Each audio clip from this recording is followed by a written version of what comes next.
חיים, אתה איתנו? או, אני איתך שלום. כל הזמן, אני כבר שעה איתך.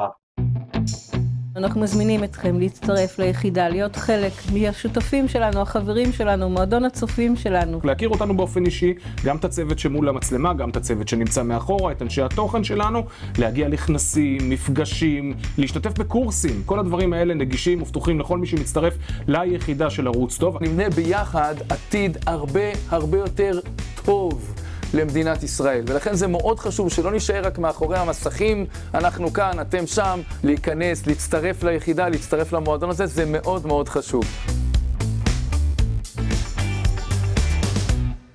והנושא הוא עסקת החטופים. היות ואתה חפץ לדבר, אז דבר.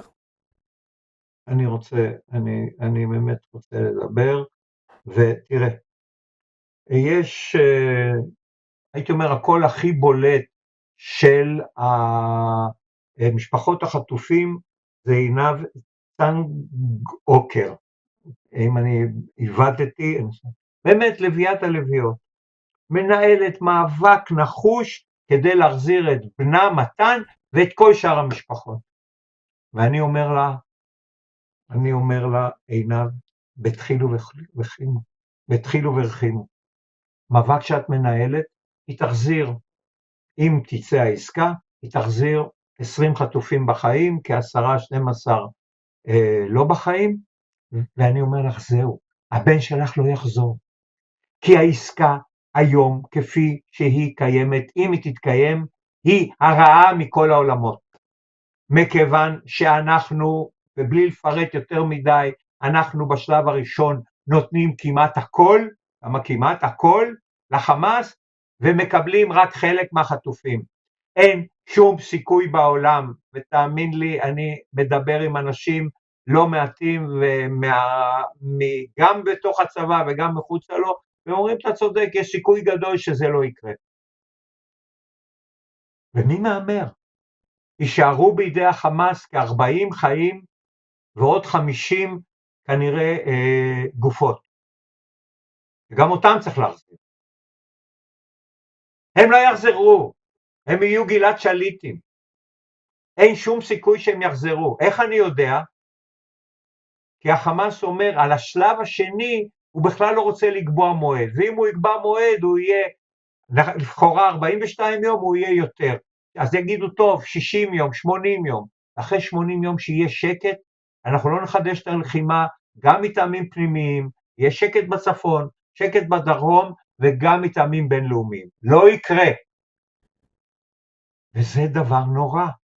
ולכן אני בוכה ומיילל והולך לכל מי שמוכן לשמוע אותי כמו איזה משולח, ואני בא ומנסה לשכנע ואומר, רבותיי, תעשו דבר אחד. אין שלבים.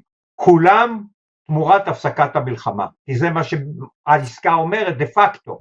נגיד, כן, אנחנו מפסיקים את המלחמה, אבל אם כולם חוזרים עכשיו, החיים והמתים, ומתן חוזר גם. ואם החמאס לא מסכים לזה, סימן שאני צודק עוד יותר. כי אין לו סיבה. תחזיר את כולם, תקבל את הכל. תקבל את מה שאתה רוצה.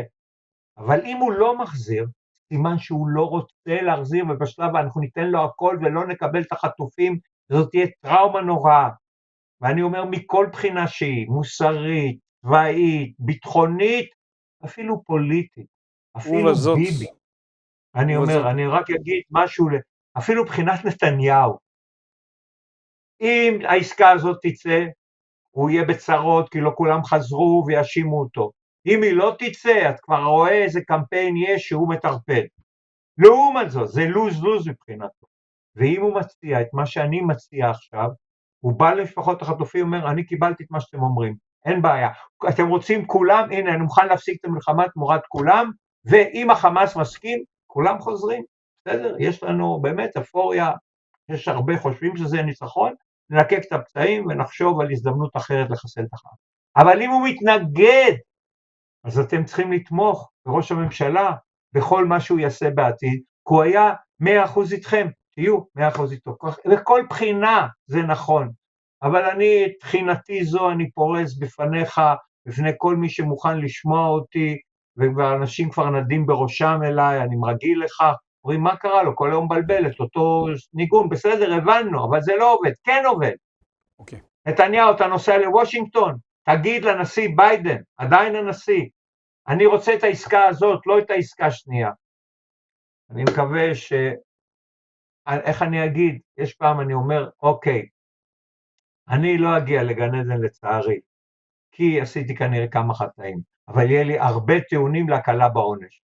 אז אני רוצה שיהיה לי הקלה בעונש. חיים, שמע, היות ואני כן מתכוון להגיע לשם, והיות ואני כן מכיר כמה רגע, חיים, שתקתי כמו דג, בחייך, תלמד ממני. והיות ואני כן יודע על כמה מחטאיך, אז אני אהיה מליץ היושר שלך, וישלחו אותי לגרור אותך ולעלות אותך למעלה. אז אל תהיה פסימי באשר לעתידך. בסדר? זה דבר אחד. אני לא ידעתי שזו התוכנית שלך, אם עכשיו אני הרבה יותר רגוע.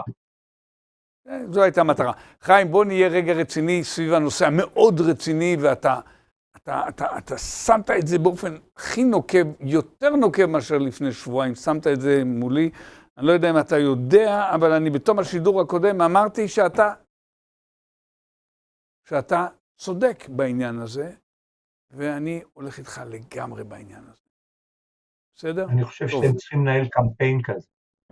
ערוץ טוב, יכול להיות. יש רגע לנהל קמפיין, תדבר עם ענת, היא קובעת הכל אצלכם, אז אני מבקש לדבר עם ענת. אז אני מודיע לך שמי שקובע עכשיו, הוא הגיע, הוא לא היה קודם, עכשיו הוא פה והוא בשידור, טל ברקאי, שהוא שומע אותך היטב, ויכול להיות שזה מה שאנחנו נעשה.